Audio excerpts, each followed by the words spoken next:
It's so sad that you can't get any inheritance. Your fate is like garbage. Madeline's face was filled with a triumphant smile. It seemed to be a blow to me, who had turned pale after hearing about my husband's inheritance. Yeah, that's right. It's a waste even though you took care of him for so long. Our choice seems to have been correct. Benjamin also laughed loudly in the same way. He showed his teeth in a satisfied and nasty way, as things were going according to their plan. Oh, no, why? I was still confused in my head, unable to believe the procedure for my husband's inheritance that was read out. I begged them not to laugh at me anymore.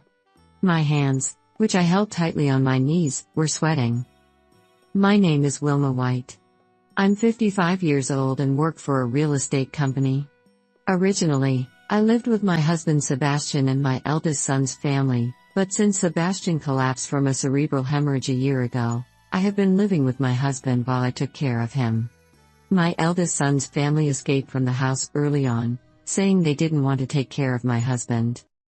Sebastian had a stroke and unfortunately, it was discovered that he had metastasized stomach cancer from a previous illness. There was nothing more that could be done for him, so I decided to take care of him at home, hoping to spend as much time with him as possible. I had no experience in nursing, so I contacted a friend who was a nurse and received advice on how to take care of Sebastian. Despite my awkward nursing, Sebastian never complained and always had a calm expression on his face, even though he must have been suffering from his illness. However, whenever the conversation turned to my eldest son's family, Sebastian would invariably frown. My husband and I only had one child, our son Benjamin. We had wanted a daughter as well, but due to my weak physical condition, we only had one child. We doted on our only child, Benjamin, and spent a lot of money on his education since he was our only child.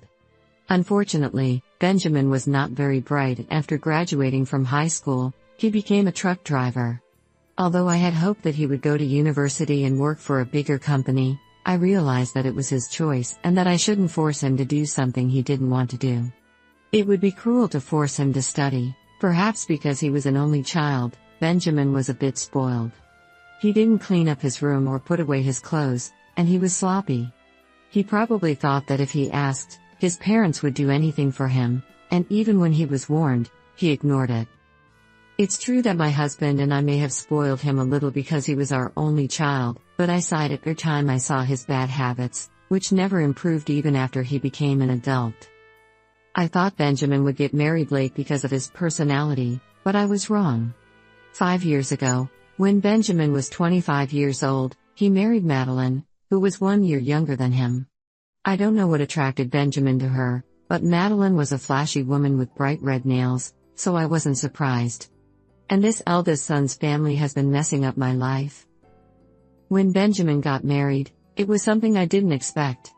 Even after getting married, Benjamin asked if he could continue living with us. Huh? But what does Madeline think? She doesn't want to live with us, does she? No, actually, Madeline said she wants to live with you guys. Right? Yes. I want to get along with my mother-in-law and father-in-law. I was impressed by how cute she said despite her flashy appearance, so I agreed to let my eldest son's family live with us. Sebastian looked like he wanted to say something, but he was a man of few words, so he didn't object. When my eldest son's family moved in with me, my life became very busy. Just having one more person around changed the amount of food and laundry I had to do. At first, I thought that Madeline, who was a housewife, would help me out, but she never lifted a finger. She just lounged in the living room and waited for meals to be served, like a big child. It was like having another child instead of an adult. I immediately asked Madeline to help me with the housework. Madeline, could you help me with the housework a little? Madeline stared at me and said, What? Are you kidding me? And put her hand over her mouth. Were you the type of mother-in-law who bullied me? Ugh, I'm not good with that kind of thing. I was speechless at Madeline's words. I couldn't believe it. I'm not bullying you. I just said that if we're living together, we should share the housework. Even though I was speaking the truth, Madeline looked flustered and ran over to Benjamin, as if she was a child clinging to her mother after being teased by her siblings. Benjamin said, "Mom, don't blame Madeline. She's nervous because she just got married." Benjamin came over and complained to me. I'm not blaming her. I just pointed out something that is natural for a person to do. That's scary for Madeline. You need to realize that you're in the position of a mother-in-law. Well, Madeline, who was hiding behind Benjamin, smiled faintly as if she had won. This bride makes it all strategy. She must have wanted to live with me because she didn't want to do housework. Certainly, she doesn't look like she can do housework at all. It was my mistake to start living with her carelessly. Anyway, Mom, do the housework, please. You've been doing it until now, so it won't change even if there's one more person. We're in our working prime now. Even so, Madeline is a housewife. I want to argue that I'm the one who works full-time, but she probably won't listen to me even if I do. She's still young and has just gotten married, so maybe Madeline's feelings are really down. For now, I pretended to agree with Benjamin's story. It was the worst form of cohabitation with my eldest son and his wife, but even after 2 years, my life hasn't changed. Madeline still spends her days doing nothing around the house, and I'm doing my best to work and do housework. Sebastian helped me out from time to time, but he collapsed from a cerebral hemorrhage. Although he was hospitalized for a while and treated for the cerebral hemorrhage, he was left with paralysis on his left side and became a care recipient. If that was all, there was a possibility that he could be cured by rehabilitation, but unfortunately, a metastasis of the stomach cancer that he had developed in the past was found. The doctor said that there was nothing more that could be done. I was devastated and felt like my world had turned dark. I wondered if I could bear losing Sebastian. However, it was clear that Sebastian himself was suffering more than I was, so I held back my tears and waited for the doctor to finish speaking. Sebastian was originally scheduled to undergo rehabilitation at the hospital, but we decided to prioritize palliative care for his cancer and care for him at home. Although he said he would go to a facility, I wanted to be with Sebastian for as long as possible. When I expressed my feelings to him, Sebastian quietly nodded and said, "I understand." When my husband's caregiver life began, my eldest son and his wife started leaving the house as if they were measuring it. They probably didn't want to take on any caregiving responsibilities themselves. I don't know where they live, but they come home occasionally and leave again without even looking at their father's face. However, they frequently called me. The first time Benjamin called me, I was skeptical about why he was calling when he wasn't taking care of his father. "Hello, what's up?" "Oh, Mom. How's Dad doing?" What? Even Benjamin was worried about his father. He never seemed to be straightforward. I was exasperated. He's the same. Oh, but he has an appetite. No. Not that. I was just wondering how much longer he has to live, lol. A mocking laughter echoed from the other end of the phone. Madeline's voice was mixed in with that laughter, and I realized that the two of them were not worried about Sebastian, but rather the opposite. "Please don't say such insensitive things. Are you his son?" Of course I am. I'm looking forward to inheriting my father's estate because I'm his son. What a thing to say. What a thing indeed. Benjamin wasn't worried about Sebastian at all. Instead, he was looking forward to inheriting his father's estate after he passed away. Anyway, let me know when he's about to die. Maybe I'll show him my face one last time. I felt my blood boil at Benjamin's words mixed with laughter. "Wilma, is something wrong?" Sebastian must have heard my voice on the phone and called out to me from his bed. "No, it's nothing. Just another annoying sales call." "I see. That's a nuisance." Sebastian would never have thought that his eldest son and daughter-in-law were more concerned about inheriting his estate than his life. I didn't want to make him sad by letting him know. Are you hungry yet? I'll make you something special. Thank you. I'm happy. I had to protect Sebastian at all costs. Because he was the only person I loved. My caregiving life continued for 3 years. I was prepared for the worst since the doctor had told me that Sebastian's condition was not good, but he did better than expected. The doctor praised me for my devoted care, saying that it was a miracle that he had lived this long. As usual, Sebastian's eldest son and daughter-in-law called me many times to ask about Sebastian's condition. I was getting fed up with them, so I stopped taking calls from Benjamin and Madeline. Wilma, thank you. Sebastian gave me a peaceful expression and fell asleep in his last moment. Even when Sebastian was critically ill, his eldest son and daughter-in-law did not come home. I tried to call them back by phone, but Sebastian stopped me. Sebastian was concerned about his eldest son and daughter-in-law till the very end. He was concerned about them in a positive way, but mostly he was worried that I would have a hard time after he passed away. When I told Sebastian's eldest son and daughter-in-law that Sebastian had passed away, they hurried back even though they had been reluctant to do so. Finally, he's dead. He worked hard for nothing. That's why we had to live in a hotel for so long. That's right. We're broke. I wonder if we can get the inheritance soon. I knew it, but I felt nauseous at their words. While ignoring Sebastian's eldest son and daughter-in-law, I arranged Sebastian's funeral and finally got to the topic of inheritance. The lawyer opened Sebastian's will.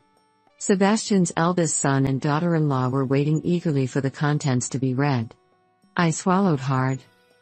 Sebastian White hereby bequeaths the following property to his eldest son, Benjamin White. The lawyer read out Sebastian's land, house, our current home, and all debts. At the same time, I saw Benjamin and Madeline's faces shining brightly in front of me. All right, we did it. Father was on our side after all. That's right. I'm a little worried about the debt, but it'll be okay, as long as we have the inheritance. The two of them were overwhelmed with joy. In the end, all that was left for me was a small apartment that Sebastian had purchased for investment purposes. Sebastian's eldest son and daughter-in-law looked at me, who was devastated, and said loudly, It's so sad that you won't inherit anything. Your fate is like garbage. Madeline's face was full of a triumphant smile. It seemed to be a further blow to me, who had turned pale after hearing about my husband's inheritance. Yeah, that's right. It was all for nothing even though you took care of him so much. In that sense, our choice was correct. Benjamin also laughed loudly in the same way. Things were going according to their plan, and they showed their satisfaction by showing their teeth in an unpleasant manner. That's not right, why? I still couldn't believe the letter of inheritance that the lawyer had read aloud, and my head was in chaos. Please, don't laugh at me anymore. My hands, which I clenched on my knees, were sweating. Then the lawyer began to explain the details of the inheritance to Sebastian's eldest son and daughter-in-law. Sebastian's eldest son and daughter-in-law were overjoyed to hear that they would receive their father's huge inheritance, and they didn't seem to listen to the lawyer's explanation carefully. The lawyer seemed to want to say something to me, but he didn't talk to me in the end, probably because I was too shocked. Oh, why? I remember the days when I took care of Sebastian. Did Sebastian really not agree with my care? Did he want to receive proper care at a facility? If so, it was a farce. I had been working hard to take care of him every day without even realizing that Sebastian was unhappy with my care. Sometimes I was annoyed by unpleasant phone calls from Sebastian's eldest son and daughter-in-law. I desperately tried to hide the contents of the phone calls from Sebastian because it would be bad if he knew. I didn't want to make Sebastian, who was sick, sad. That's okay that I was the only one who was troubled by that couple alone. That was the only way I could think of to protect Sebastian. I wonder what will become of me from now on. My life, in which I lost my beloved and didn't receive a single penny of inheritance, is. I was crying alone while the eldest son and his wife were listening to the lawyer's story with a happy expression. The next day, I moved to a small apartment as written in Sebastian's will. I really wanted to feel Sebastian's presence a little more at home, but Madeline said, "This is our house. Get out quickly." So I gave up and packed my things. The apartment I went to with a heavy heart had one living room and one bedroom, and a small kitchen. It might be just right for living alone. This room was originally purchased by Sebastian as an investment, but he fell ill soon after and it was left unused without being rented out. The shelves, TV, air conditioner, and other furniture and appliances are all available. Since I was able to check the electricity and water and they worked properly, there should be no problem living here. The walls and floors seemed to have been renovated, and there was a new house smell in the air. It was as if telling me that Sebastian was no longer in this world, and it made me feel lonely. I was reading a book as usual in the house for a while, but I suddenly noticed a large, unfamiliar square box-like object on the tatami mat. I was curious and approached it, and it turned out to be safe. It was big. It seemed to be a commercial safe, not a household one. I can't believe there's something like this. But I don't know the passcode. The safe was the type that pressed a 4-digit passcode with buttons, and I couldn't do anything because I didn't know the passcode. I thought of what Sebastian might have said as the passcode. Come to think of it, he had set the password to unlock his phone to my birthday. I tried pressing my birthday, and with a light sound, the lock opened. Well, I was surprised that the key had opened, but there were many things crammed inside. A large white bag that had something inside and was bulging occupied the safe, and there was an envelope underneath it. Something he wrote? Rather than checking the contents of the bag, I cut open the envelope of the letter. To Wilma, I'm sorry for what happened. I asked a trusted friend to put this letter in your home safe. You must be feeling very disappointed right now. I'm really sorry.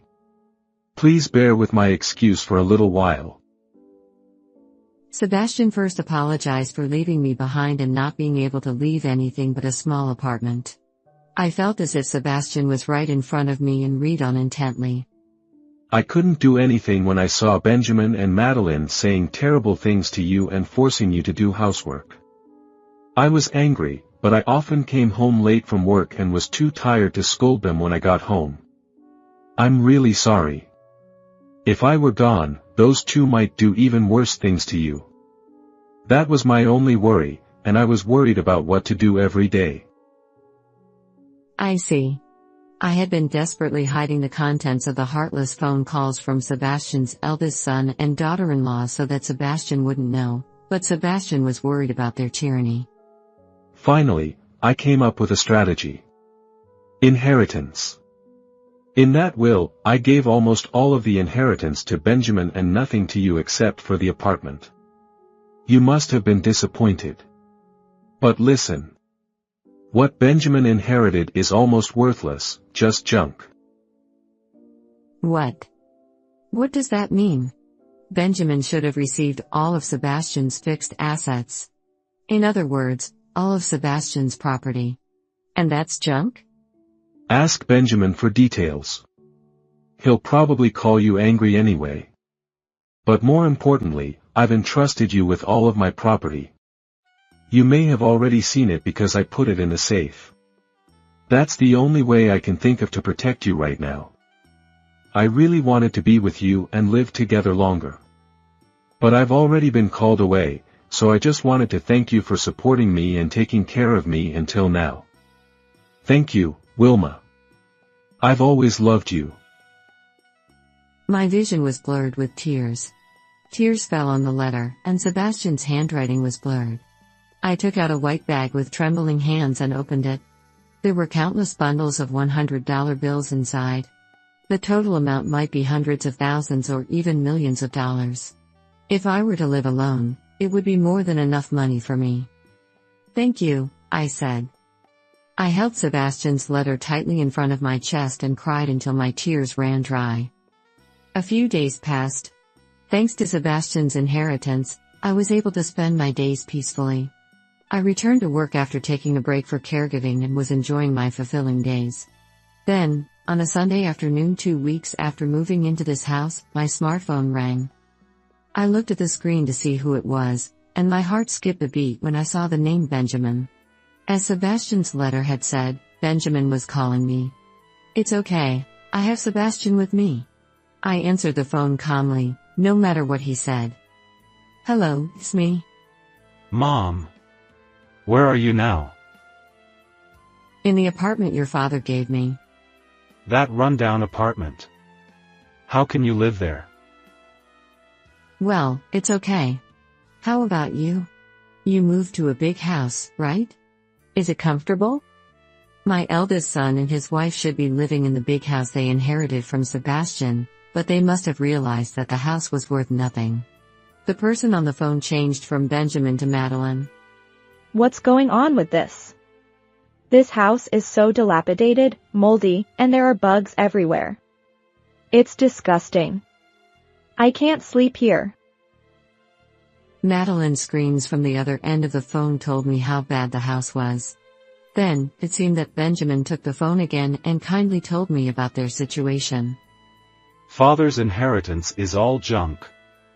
Even if we have it appraised, it won't be worth anything. And there were dozens of promissory notes for my father's debts in the safe at home. What the hell is going on? Did Mom know something? After listening to Benjamin's story, I finally found in my head about what Sebastian had done. Sebastian had researched the value of the fixed assets he intended to inherit to Benjamin in advance and found out that they were completely worthless. He then bequeathed them to Benjamin. Furthermore, he added a huge amount of debt as a bonus. Benjamin seemed confused, probably because he didn't expect to have such a large amount of debt. No, I didn't know. I didn't know this would happen until I heard the will. Damn it. In reality, he learned about it after reading the letter, but there was no need to tell Benjamin the truth. I could hear Benjamin and Madeline arguing on the other end of the phone. Madeline said, It's all because of your shitty father. I'll sue you. In response, Benjamin said, You're the one who said you wanted the inheritance. You changed your attitude when you realized it wasn't worth any money. You're a scammer. The two of them were already having a huge fight that I couldn't control. I sighed deeply and, to vent my frustration with them, took a deep breath in front of my smartphone. You too. Neither of you are innocent. You didn't take care of your father at all. You've been living your life as you please, leaving all the housework to me. It's your own fault that you're in this situation. Stop making a fuss over a little debt and disturbing the neighborhood. You're both shitty. If you understand, then hang up the phone. Don't ever contact me again. I hung up the phone without waiting for their response. After hanging up the phone, Benjamin called me several times, but I completely ignored him and blocked his calls. I was finally able to regain my peace of mind. Phew. I'm sure those people learned something from this. Living isn't that easy. I lay down on the bed and took a moment to reflect on all the hardships I had gone through. I decided to stay here for a while. It's okay to cut ties with Benjamin and his family. No, I should cut ties with them. Otherwise, they will beg me to help them repay their debt. In the midst of overwhelming fatigue, I closed my eyes while thinking about such things. Finally, I could have a good dream. Sebastian, thank you so much. You really protected me.